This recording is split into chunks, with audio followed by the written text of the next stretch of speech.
오렙과 스앱을 죽인 후 맨 마지막에 전쟁에 참여한 에브라임 사람들은 기드온에게 자신들을 일찍 부르지 않았다며 시비를 겁니다.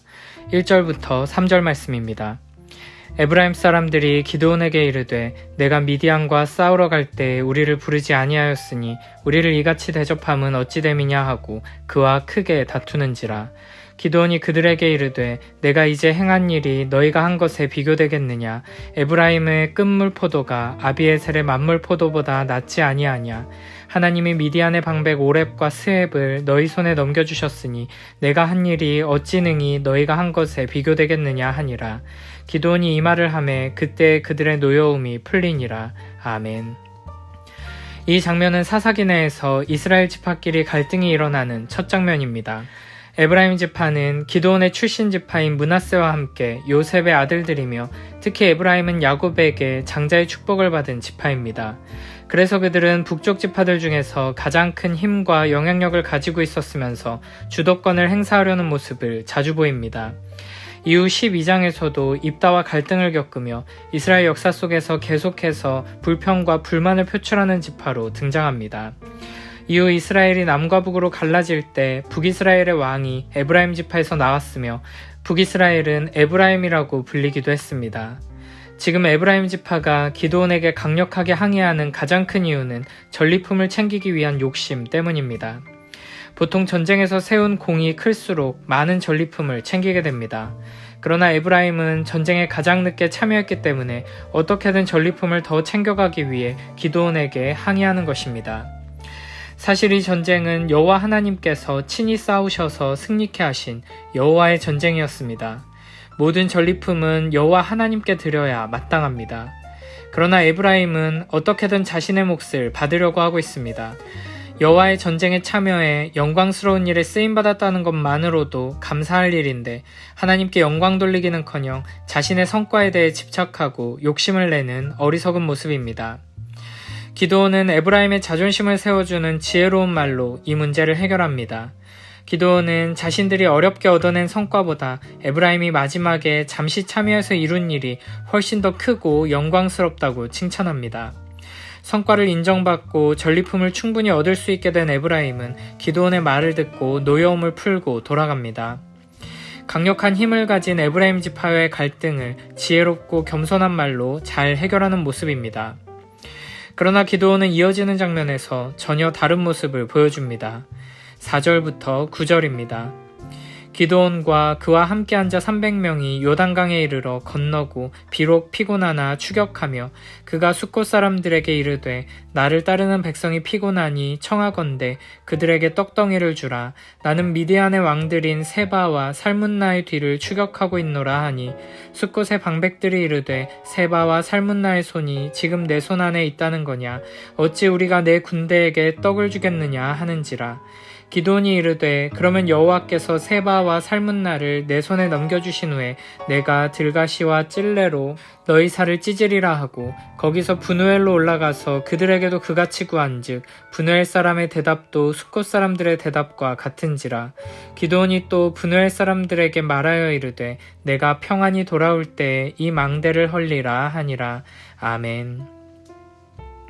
기드온은 300명의 용사들과 함께 미디안의 왕들인 세바와 살문나를 추격합니다. 이들은 매우 피곤한 상태로 요단강 근처 숫곳이라는 곳에 도착합니다. 기드온은 숫곳 사람들에게 세바와 살문나를 추격하고 있는 자신들의 상황을 설명하며 피곤하고 지친 자신들에게 먹을 것을 달라고 요청합니다. 그러나 숫곳의 방백들은 세바와 살문나의 손이 지금 내 손에 있다는 거냐, 어찌 우리가 내 군대에게 떡을 주겠느냐 라고 말하며 도움을 거절합니다. 요단 동편에 위치한 숫곳 사람들은 요단 서편의 사람들과 달리 기드온의 능력과 지도력을 인정하지 않고 있는 모습입니다. 이에 기드온은 여호와께서 세바와 살문나를 내 손에 넘겨주신 후에 내가 들가시와 찔레로 너희 살을 찢으리라 하고 경고합니다. 그리고 이어 브누엘로 올라가는데 그곳에서도 숫곳과 마찬가지로 도움을 거절당합니다.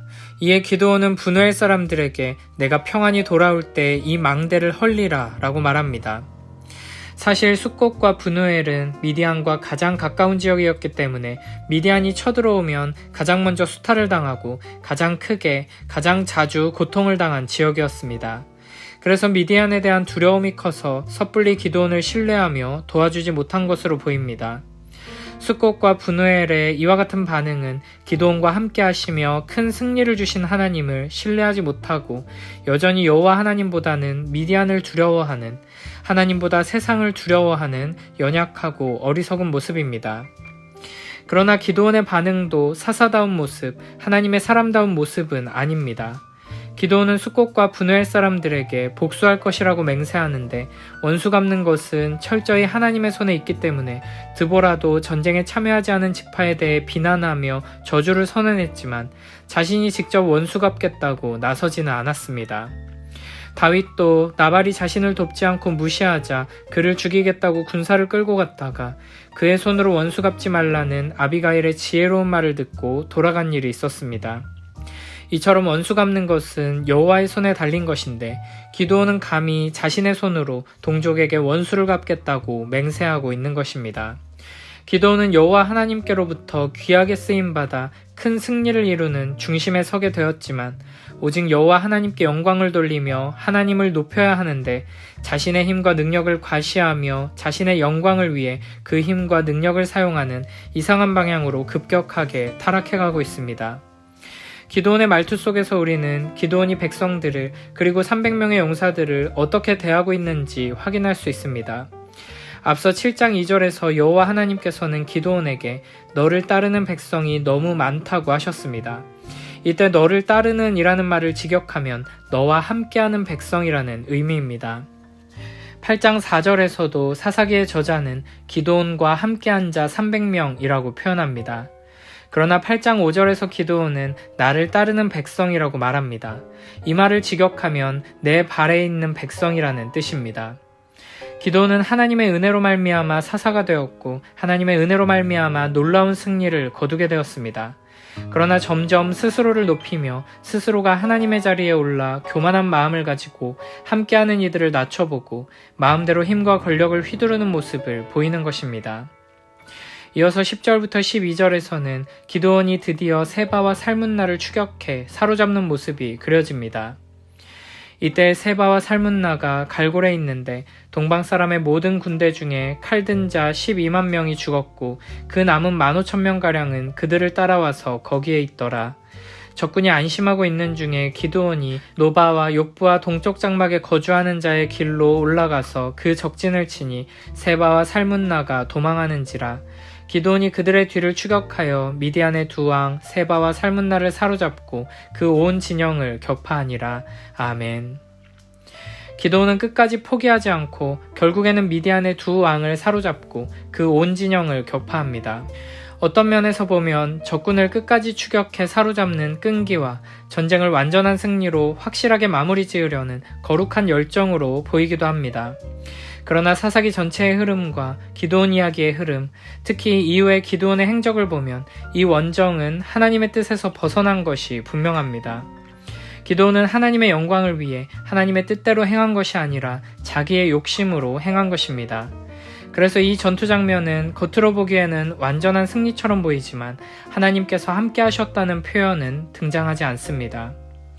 우리는 하나님의 뜻과 나의 야망, 하나님의 영광과 나의 욕심을 잘 분별할 수 있어야 합니다. 특히 하나님의 은혜와 축복을 경험하고 난 뒤에 모든 일이 잘 해결되고 큰 성공을 이루었을 때 우리는 더욱 겸손히 하나님께 감사하며 엎드려야 합니다. 성공은 곧 우리 안에 교만한 마음을 만들어내고 교만한 마음을 가지고 자기 자신을 높이다 보면 기드온과 같이 하나님의 뜻을 넘어 자기 욕심으로 행하며 잘못된 길로 나아가게 될 것입니다. 이어서 13절부터 17절은 전쟁을 이기고 돌아온 기드온이 숫꽃과 분우엘 사람들에게 복수하는 장면입니다. 요아스의 아들 기드온이 헤레스비탈 전장에서 돌아오다가 숫꽃 사람 중 한 소년을 잡아 그를 신문하매 그가 숫꽃의 방백들과 장로들 70명을 그에게 적어준지라. 기드온이 숫꽃 사람에게 이르러 말하되 너희가 전에 나를 희롱하여 이르기를 세바와 살문나의 손이 지금 내 손 안에 있다는 거냐, 어찌 우리가 내 피곤한 사람들에게 떡을 주겠느냐 한 그 세바와 살문나를 보라 하고 그 성읍의 장로들을 붙잡아 들가시와 찔레로 숫꽃 사람들을 징벌하고 분우엘 망대를 헐며 그 성읍 사람들을 죽이니라. 아멘. 기드온은 숫꽃 근처에서 소년 하나를 잡아 그를 신문하여 숫꽃의 장로들과 방백들 70명의 명단을 확보합니다. 이런 기드온의 행동은 1장에서 베델에서 나오는 사람을 잡아 그에게 성읍 입구를 물었던 이야기와 비슷합니다. 그러나 1장에서는 가나안 성읍을 점령하기 위한 정탐이었고 보상으로 생존을 약속했지만 기드온은 어떤 보상도 하고 있지 않습니다. 게다가 지금 기드온이 공격하는 대상은 가나안이 아니라 동족 이스라엘입니다. 기드온은 16절에서 숫꽃 사람들이 기드온에게 했던 말을 다시 반복합니다. 그런데 분명 6절에서 숫꽃 사람들은 내 군대라고 말했는데 그것을 기드온은 내 피곤한 사람들로 바꿉니다. 이것은 기드온이 숫꽃 사람들의 말을 자기가 듣고 싶은 대로 듣고 있음을 보여주는 것입니다. 교만한 마음을 가지고 상대방을 낮춰보며 무시하는 태도를 가지고 있으면 이렇게 상대방의 말을 왜곡해서 듣고 과장해서 듣는 것이 우리의 연약함입니다. 기드온은 숫꽃 사람들이 자신의 군대를 그저 굶주리고 지친 사람들로만 보았다고 생각하며 숫꽃 사람들의 말에서 모욕감을 느꼈습니다. 그래서 기드온은 자신의 자존심을 상하게 한 자들에게 복수합니다. 찔레로 숫꽃 사람들을 징벌했다는 것은 고문했다는 것이며 망대를 헐고 죽이기까지 합니다. 이스라엘의 구원자로 부름받은 사사가 자신을 모욕하고 자존심을 상하게 했다는 이유로 동족을 죽이고 있는 어처구니 없고 끔찍한 장면이 펼쳐지는 것입니다. 이 장면을 앞서 기드온이 에브라임 지파와의 분쟁을 겸손하고 지혜로운 말로 해결한 것과 함께 생각하면 기드온이 강자에게는 약하고 약자에게는 강한 모습을 보이고 있다는 것을 알 수 있습니다. 큰 힘과 세력을 가진 에브라임에게는 겸손하고 지혜로운 말로 대하지만 힘없고 연약한 숫꽃과 브누엘에게는 무자비하고 잔인하게 반응하고 있는 것입니다. 이는 결코 하나님의 뜻대로 통치하며 이스라엘을 구원하는 사사의 모습이라고 할 수 없습니다. 기드온은 이제 세상 왕들과 전혀 다를 바 없는 이기적이고 악하고 잔인한 모습을 드러내고 있습니다. 이어서 18절부터 21절은 세바와 살문나를 죽이는 장면입니다. 이에 그가 세바와 살문나에게 말하되 너희가 다불에서 죽인 자들은 어떠한 사람들이더냐 하니 대답하되 그들이 너와 같아서 하나같이 왕자들의 모습과 같더라 하니라. 그가 이르되 그들은 내 형제들이며 내 어머니의 아들들이니라. 여호와께서 살아계심을 두고 맹세하노니 너희가 만일 그들을 살렸더라면 나도 너희를 죽이지 아니하였으리라 하고 그의 맏아들 여델에게 이르되 일어나 그들을 죽이라 하였으나 그 소년이 그의 칼을 빼지 못하였으니 이는 아직 어려서 두려워함이었더라. 세바와 살문나가 이르되 내가 일어나 우리를 치라. 사람이 어떠하면 그의 힘도 그러하니라 하니 기드온이 일어나 세바와 살문나를 죽이고 그들의 낙타목에 있던 초승달 장식들을 떼어서 가지니라. 아멘. 기드온은 세바와 살문나를 잡은 뒤 신문하면서 그들이 자신의 형제들을 죽였다는 것을 밝혀냅니다. 여기서 세바와 살문나는 기드온의 형제를 너처럼 왕자 같은 모습을 했다고 표현하는데 이는 기드온과 기드온의 집이 이미 왕처럼 살고 있었음을 보여줍니다. 기드온은 너희가 만일 그들을 살렸더라면 나도 너희를 죽이지 아니하였으리라 라고 말합니다. 기드온이 세바와 살문나를 끝까지 추격해서 잡아오고 처형하는 것이 여호와 하나님의 공의로운 심판을 대리하는 것, 여호와의 전쟁을 수행하는 것이 아니라 개인의 원한 때문임을, 개인적인 복수 때문임을 드러내는 것입니다. 기드온은 자신의 맏아들 여델에게 그들을 죽이라고 명령합니다. 기드온이 자기 아들에게 이와 같은 명령을 내린 것은 미디안의 왕들에게 가장 수치스러운 죽음을 내리기 위함이었으며 동시에 적장을 죽인 영광을 자기 아들에게 넘김으로써 자연스럽게 자신의 아들에게 권력이 이어지게 하려는 의도가 있었습니다. 그러나 그 소년은 아직 어려서 두려워하며 칼을 빼지 못합니다. 우리는 맏아들 여델의 두려워하는 모습, 소심한 모습에서 기드온의 이전 모습을 떠올리게 됩니다. 이를 통해 너무나도 많이 변해버린 기드온의 모습이 부각됩니다. 기드온은 포도주 틀에 숨어 밀타작을 하던 사람이었으며 하나님의 계속되는 말씀과 표징에도 하나님을 온전히 신뢰하지 못하고 용기를 내지 못하던 사람이었습니다. 그러나 하나님의 은혜로 놀라운 승리를 이루게 되자 기고만장해져서 자기 동족을 고문하며 학살하고 개인적인 복수를 위해 하나님의 이름을 이용하고 이스라엘의 군대를 사용하는 모습을 보이고 있는 것입니다. 이런 상황 속에서 세바와 살문나는 기드온에게 용사답게 일어나 치라고 말하면서 최후의 자존심을 지키고 결국에는 기드온에 의해 죽임당하게 됩니다. 그리고 기드온은 그들의 낙타목에 있던 초승달 장식을 떼어서 가집니다. 기드온의 이 행동 또한 기드온이 여호와 하나님의 사사가 아니라 왕처럼 이방 왕들과 똑같은 모습으로 행동하고 있음을 보여줍니다. 오늘 본문을 통해 우리는 교만한 마음이 얼마나 위험한지를 깨닫게 됩니다. 우리 안에 교만한 마음이 있다면, 내 욕심을 따르는 어리석은 마음이 있다면 우리는 하나님의 은혜를 경험하고도 하나님께 영광 돌리기는커녕 더 자신을 높이며 악한 자리로 가게 될 수 있습니다.